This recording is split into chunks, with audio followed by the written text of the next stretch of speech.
지난번 영상에서 재무상태표를 통해서 기업이 좋은 성적을 낼 수 있을지 이 소질적인 측면에 대해서 알아봤어요. 그러면 이제 기업의 성적을 뜯어보는 거예요. 학생이 시험을 치다 보면 잘 나올 때도 있고 잘 못 나올 때도 있어요. 중요한 건 그때그때 점수를 얼마나 잘 내는지가 아니라 더 나은 학생이 돼서 다음에 좋은 성적을 받을 수 있을지 이 발전의 가능성을 체크해 봐야 된다는 거예요. 그래서 우리가 기업의 성적표인 손익계산서를 볼 때도 지금 당장의 성적표가 아니라 다음에 받을 성적표에 대한 힌트를 찾는 것을 목적으로 해야 된다는 거죠.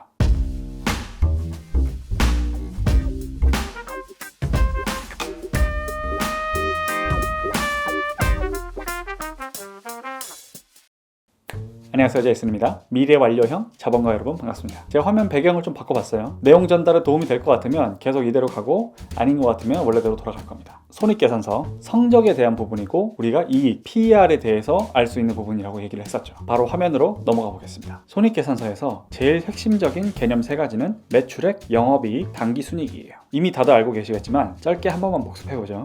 더 떼내고 할 것 없이 소비자 가격으로 벌어들인 전체 금액이 매출액, 거기에 재료비, 인건비, 설비의 감가상각비, 판매관리비, 선전비 이런 부대 비용을 다 뺀 액수가 영업이익이에요. 여기에 금융과 관련된 수익이나 손실을 합산하고 법인세 비용을 덜어낸 게 당기순이익이죠. 그럼 이제 대략적으로 손익계산서를 어떻게 활용하는지 간단히 예시를 들어볼게요. 제가 농심의 사업보고서를 열어봤어요. 대기업임에도 비즈니스 모델이 심플하기 때문에 우리가 이해를 하기에 좋은 샘플인 것 같아요. 일단 농심의 매출액은 라면, 스낵, 생수 팔아서 번 돈이죠. 거기에 원재료인 밀가루나 팜유를 산 돈, 그리고 생산할 때 공장 기계 설비의 감가상각비, 생산 직원의 인건비 이런 제조를 위해서 필수적으로 필요한 지출이 매출 원가예요. 그리고 매출 원가를 뺀 이익이 매출 총이익이라고 하죠. 여기서 판매 관리비는 판관비라고도 부르고 생산 직원 외에 나머지 직원분들의 인건비나 임대료, 광고 선전비, 연구 개발비, 수도 관리비 이런 잡다한 나머지 지출을 포함해요. 그래서 매출액에 매출 원가 및 판매 관리비 같은 필요 지출을 뺀 금액이 우리가 잘 알고 있는 영업이익이죠.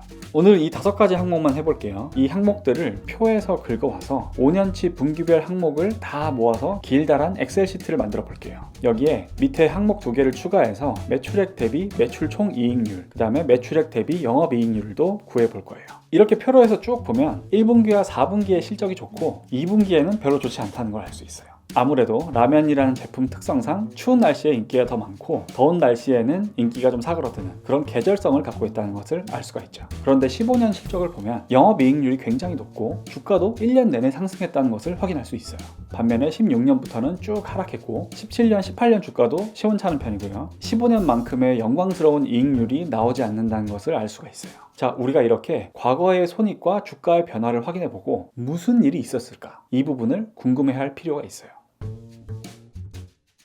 농심의 경우에 16년에 짜왕을 출시하면서 어마어마한 히트를 치게 돼요. 라면 업계에 프리미엄 라면의 시대를 열었다고 볼 수 있죠. 이렇게 가격이 높아서 마진이 좋은 제품이 히트를 치면서 15년 한 해 동안 굉장히 훌륭한 실적을 내게 됐어요. 그런데 16년부터는 이런 프리미엄 라면 전략이 경쟁 과다가 되면서 수익성이 나빠지게 돼요.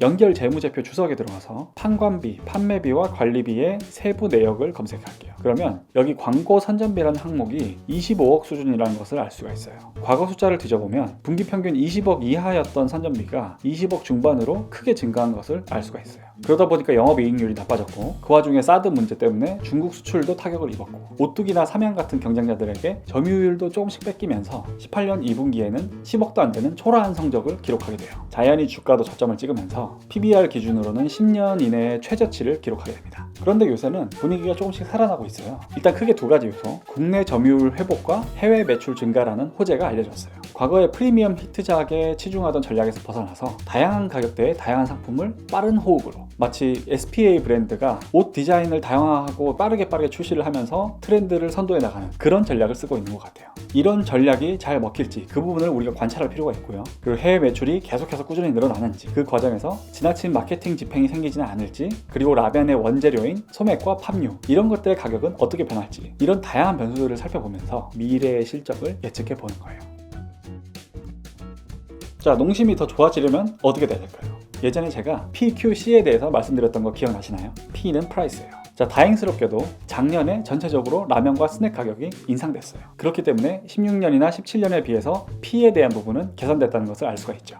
그 다음에 Q, 퀀티티, 해외 시장의 매출이 전체 실적을 캐리할 만큼 유의미하게 성장한다. 그리고 의외의 입소문으로 히트작이 생겨서 매출을 끌어올리면 더 좋겠죠. 마지막으로 코스트는 어떨까요? 국내 라면 시장의 과도한 경쟁이 완화가 되면서 판매 관리비에서 광고 선전비가 줄어들 수 있다든지, 지금 가격이 좀 높아진 상태인 소맥이나 파뮤 같은 원재료 가격이 빠지게 된다든지, 이런 PQC에서 하나 이상의 좋아지는 흐름이 발생한다. 농심의 주가도 회복될 확률이 높아진다고 볼 수 있어요. 만약에 PQC가 다 좋아진다. 그러면 비중 실어서 많이 투자할 수 있는 거예요.